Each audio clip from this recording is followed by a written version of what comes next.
Et donc, on va simuler un système. Donc, je vais dans Éditer. Vous ne voyez pas forcément tout, mais ce n'est pas très grave. Donc, je vais simuler un système que l'on vient de voir dans le sujet du TD3. 1, 5 sur 1, 5 sur 1 plus 2P plus P carré. C'est donc un système du second ordre. Et je vais tout de suite lancer sa simule. Voilà la courbe qu'on obtient. Donc là, ça représente un système. Ça représente un système. Je vais ici, vous arrivez à voir ce que je vais écrire. Ça représente un système dont la fonction de transfert, j'ai l'appelé T de P. C'est un second ordre, 5 sur 1 plus 2P plus P carré. Alors, sur ce logiciel, quand je clique sur la courbe, il me fait apparaître une fenêtre. Et dans cette fenêtre, il me donne la valeur du module, la valeur de la phase pour une valeur de pulsation. Donc là où j'ai cliqué, vous voyez, il me dit que ma phase vaut moins 10 degrés, ouais, effectivement. Mon gain vaut quasiment 14 dB, oui, effectivement. Et que ça, c'est pour oméga égale 0,0901 radians par seconde, on va dire. Et quand je parcours la courbe, vous voyez que le oméga change. Vous voyez changer le oméga? Ceci nous indique bien qu'on pourrait mettre une flèche sur la courbe, je ne la mets pas pour ne pas surcharger, que le oméga égale 0 est bien ici, et qu'au fur et à mesure que j'augmente le oméga, je vois le gain décroître, hein, 0,3, le gain décroît, la phase décroît, va vers le négatif, etc. Qu'au fur et à mesure que j'avance dans les oméga, je parcours la courbe. Donc n'oublions pas qu'il y a les oméga sur cette courbe, et que le oméga égale 0 sur cette courbe, il est ici. Voilà. D'accord? Et que ça correspond au gain statique. 14 dB, 20 log de 5 égale 14 dB, c'est bon. Ça va pour l'analyse?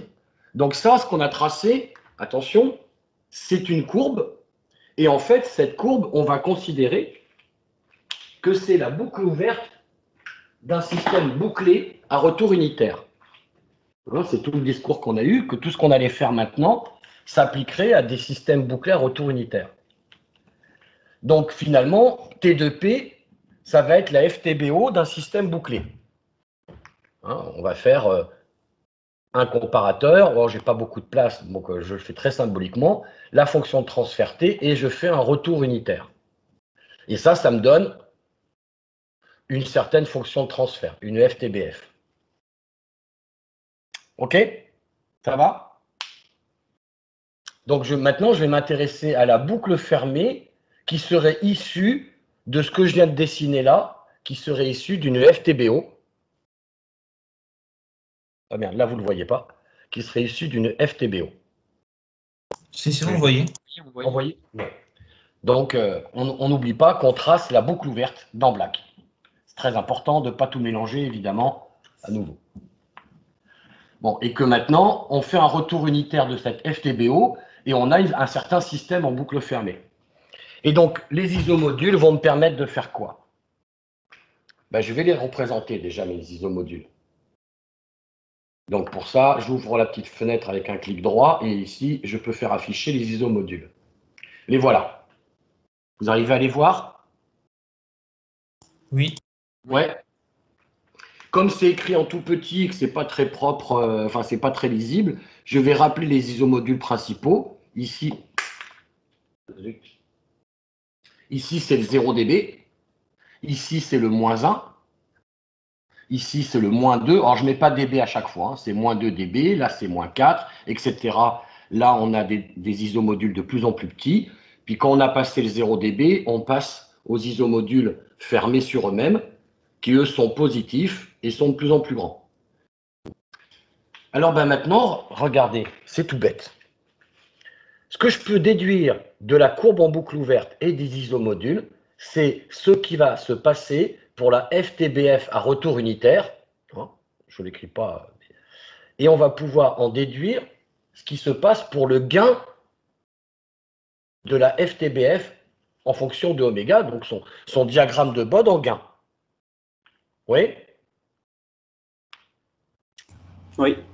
D'accord? Eh bien alors pour ça, il suffit de chercher les intersections entre la courbe en boucle ouverte et les différents isomodules. Et quand notre courbe en boucle ouverte elle coupe un isomodule. Ça veut dire qu'à la pulsation qui est ici, le module de la boucle fermée vaut moins 1 dB. Donc, je vais aller regarder la pulsation qu'il y a ici, pile poil. Il me dit, bon, 0,77, d'accord? Il me dit que là, le oméga vaut 0,77. Ça veut dire que pour oméga égale 0,77, le gain de la boucle fermée vaut moins 1 dB. On continue d'augmenter la fréquence et on voit qu'un peu plus loin en fréquence, on coupe l'isomodule. Vous voyez ou pas? L'isomodule qui est là. 0. Avec la feuille du TD3, vous le retrouverez encore une meilleure lecture. Donc, je viens ici, et là, qu'est-ce qu'il me dit, le logiciel? Que ma pulsation, elle vaut 1,3 radians par seconde. Ouais. Donc, pour 1,3 radians par seconde, j'ai mon gain en boucle fermée qui vaut 0 dB. Non? Oui. Et qu'est-ce qu'on est en train de voir? On voit que quand ma courbe en boucle ouverte, elle a les oméga qui augmentent, on coupe d'abord des isomodules négatifs qui passent à 0 dB, qui augmentent et puis qui rediminuent. Vous voyez ou pas? Ouais. Conclusion, là, si je vais ici au niveau de la pulsation, je suis à quelle pulsation? Allez, 2 radians par seconde. À 2 radians par seconde, quel est l'isomodule que je touche? 1. 1. À 2 radians par seconde, je suis monté à 1 dB. Ouais. Est-ce que j'aurai des dB plus grands? Non. Parce qu'on voit bien que ma courbe en boucle ouverte, une fois qu'elle est venue toucher le 1 dB, elle continue, mais elle touche à nouveau des dB qui décroissent. Ouais. Donc à partir de là, si je regarde ici, je suis pour oméga égale 2,5, je touche à nouveau l'isomodule 0 dB. Donc pour 2,5, je suis à nouveau ici. Vous comprenez? Oui. Je vais un peu plus loin. C'est pas la peine que je crie. Je vais un peu plus loin, je suis à 3,2 radians par seconde. Cette fois, je touche l'isomodule moins 4. À 3 radians par seconde, je suis à moins 4. Vous voyez que ça va chuter très brutalement. Ouais. Ça se met à chuter beaucoup. Pigé? Ouais.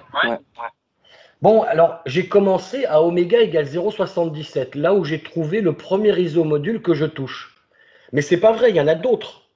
Vous voyez, il y a d'autres isomodules, entre moins 2 et moins 1, il y a d'autres isomodules qui se baladent là. Hein? Il y en a d'autres là qui feraient comme ça. D'accord? Ouais. Donc pour oméga plus petit, je touche un isomodule qui est encore plus petit que moins 1, mais plus grand que moins 2, quelque part entre moins 1 et moins 2. Donc ma courbe, ici, il se passe encore des choses dans cette zone-là. Et celle que j'ai besoin de savoir, c'est qu'est-ce qui se passe pour le oméga égale 0. Qu'est-ce qui se passe au niveau du gain statique, quelque part? Oméga égale 0, c'est le gain statique. Alors, à votre avis, que se passe-t-il pour oméga égale 0? Où est oméga égale 0 sur ma FTBO? C'est ici, on a dit. Ouais. Ouais. Et donc, il y a un isomodule qui commence de là comme les autres et que ma courbe touche à oméga égale 0, quelque part entre moins 1 et moins 2. Alors, on va éviter le suspense pendant 2 heures. Je vais rajouter, alors déjà, je vais enlever les légendes pour qu'on voit bien le démarrage des isomodules. Et puis, un isomodule entre moins 2 et moins 1. Vous metteriez quoi, vous, comme isomodule entre moins 2 et moins 1? Moins 1,5. A priori, on pourrait se dire moins 5. On est quelque part à peu près au milieu entre les deux. Donc, effectivement, 1,5, ça peut être tentant. Bon, en vrai, c'est 1,6. Donc à oméga égale 0, mon gain, il vaut moins 1,6 dB. Et comme c'est pour oméga égale 0, moins 1,6 dB, c'est donc en dB le gain statique de la boucle fermée. Oui. Bien entendu, si je n'ai pas le logiciel et que je ne peux pas rajouter, tâtonner pour trouver quel est l'isomodule que je touche là précisément, ben vous avez le droit de répondre que ma courbe en boucle ouverte à oméga égale 0, elle est entre moins 2 et moins 1 dB. À la louche, ben, je dis que ça fait moins 1,5. Si en vrai c'est moins 1,6 et que vous dites que c'est moins 1,5, l'erreur elle n'est pas importante. Hein. Conclusion, que fait ma boucle fermée? Eh bien, elle commence ici à oméga 0, à oméga égale 0 à moins 1,6. Puis on voit qu'elle grimpe, elle monte, elle passe par un maximum à plus 1 dB et elle redescend. On peut donc en déduire qu'effectivement, ma boucle fermée, elle possède une résonance. Une résonance. Donc, j'ai la réponse qui m'intéressait. Vous voyez, je reviens à la qualité de stabilité. Je dois savoir si mon système en boucle fermée a une bonne qualité de stabilité. Je dois savoir si ma boucle fermée a une résonance. Je trace ma boucle ouverte dans mon plan de Black. Les isomodules me permettent en un coup d'œil de très rapidement savoir si oui ou non il y a une résonance et s'il y en a une, quelle est son amplitude, quelle est sa valeur. Je crois que j'ai compris le truc. Est-ce que si la courbe de la FTBO, elle doit obligatoirement être en dessous de la courbe de l'isomodule qui commence au même endroit pour pas qu'il y ait de résonance? Quelque part, oui, exactement. C'est ça. Si ta courbe, elle commence de là, pour pas qu'il y ait de résonance, il faut qu'elle passe en dessous. Ouais. Ok. Et comme ça, on voit bien qu'on commence avec l'isomodule à 0 dB, à 0 radians par seconde, pardon. On commence à moins 2 dB et on devine bien que là, ma courbe en boucle ouverte ne va faire que toucher des isomodules strictement décroissants. Que donc ma boucle fermée va être strictement décroissante en gain. Donc elle n'aura pas de résonance. Ouais. Alors que là, je commence à un isomodule, puis on voit bien que ma courbe, en parcourant les oméga, eh bien, elle commence par d'abord toucher des isomodules qui augmentent avant d'avoir des contacts avec des isomodules qui rediminuent. Donc on part d'une valeur, on a des isomodules qui augmentent, puis ça rediminue. C'est bien, typiquement, une résonance. Ouais, ça va pour tout le monde? Mais alors, il faut faire attention avec ta règle parce qu'il y a d'autres cas de figure où on. Voilà, enfin, voilà, faut pas trop faire une règle intuitive. C'est bien, du coup, comprendre ce qui se passe et être capable de l'interpréter avec la bague de Black. Est-ce que ma courbe, quand je la parcours, je fais une détermination où on a un gain qui est strictement, on a des isomodules strictement décroissants, donc un gain en boucle fermée strictement décroissant, ou bien est-ce qu'on part d'une valeur, on touche des valeurs plus grandes pour avoir des valeurs plus petites, donc on a une résonance. C'est clair? Ouais. C'est clair ou pas? Ouais. Ben voilà. Du coup, on a notre outil pour facilement déterminer la résonance ou non de la boucle fermée, donc de pouvoir dire si ma réponse indicielle en boucle fermée, donc si mon système asservi aura des oscillations ou pas dans sa réponse indicielle, donc s'il a une bonne qualité de stabilité ou pas. Ouais? Ok. Où se situe, de combien est la résonance ici pour terminer? Parce qu'évidemment, plus la résonance en boucle fermée va être importante, et plus les oscillations amorties mettront du temps à s'amortir. Hein, plus les oscillations seront fortes. Alors, comment trouve-t-on la résonance? On va voir si vous avez révisé. Dites-moi. C'est 1 dB, non? Eh bien non, justement, vous n'avez pas révisé. C'est 2,6. La résonance, ce n'est pas 1 dB. La résonance, c'est l'écart entre le maximum. Alors, le maximum, c'est 1 dB, ça d'accord. Mais entre le maximum et le minimum. Le pas le castat. minimum. Le statique. Ah, oméga 0, ouais. Du coup, Voilà. c'est 2,6. Oui, c'est 2,6. C'est 1 moins 1,6. D'accord? Elle est là. Vous le voyez le vert ou pas? Un peu faible, mais ça va. Voilà, passe. là il y a le statique, là il y a le maximum. La résonance, c'est la distance entre les deux. Elle est là. Alors la distance vers le haut. Et donc ici, elle vaut effectivement le maximum qui vaut 1. Attendez, je vais le mettre en dessous.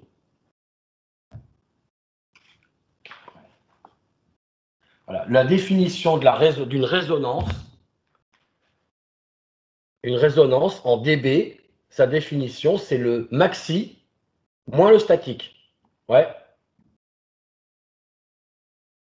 Donc ici, le maximum, c'est plus 1 dB, moins le statique qui vaut moins 1,6. Donc ça fait bien en tout plus 2,6 dB. Ça passe? Alors, ça nous permet d'avoir la totalité de la courbe. Avant de faire l'exemple, il faut quand même préciser que l'information la plus importante qu'on a à tirer de ça, c'est de trouver le coefficient de résonance de la boucle fermée pour pouvoir dire ensuite si la qualité de stabilité est bonne ou pas. D'accord? Donc, nous, ce qui nous intéresse, c'est de trouver ce R', et uniquement, enfin, c'est l'information prioritaire qui nous intéresse. Ouais.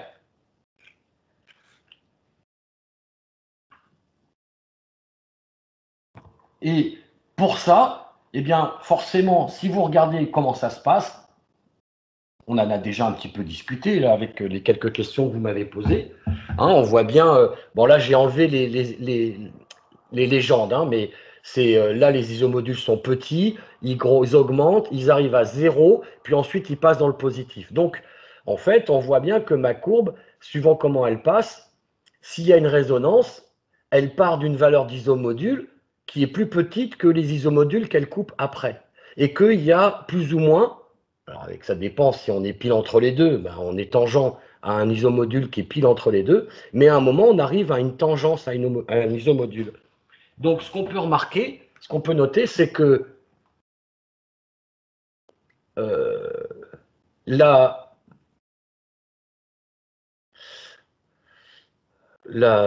tangente à un isomodule, sous-entendu de la FTBO, hein, à un isomodule, donne quoi?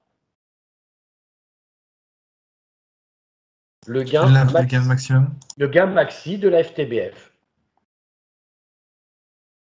Et puis, à oméga égale 0, on a l'isomodule du gain statique, exactement, du gain statique de la FTBF. Et que c'est avec ces deux informations-là qu'on pourra dire que la résonance vaut le maxi moins le statique.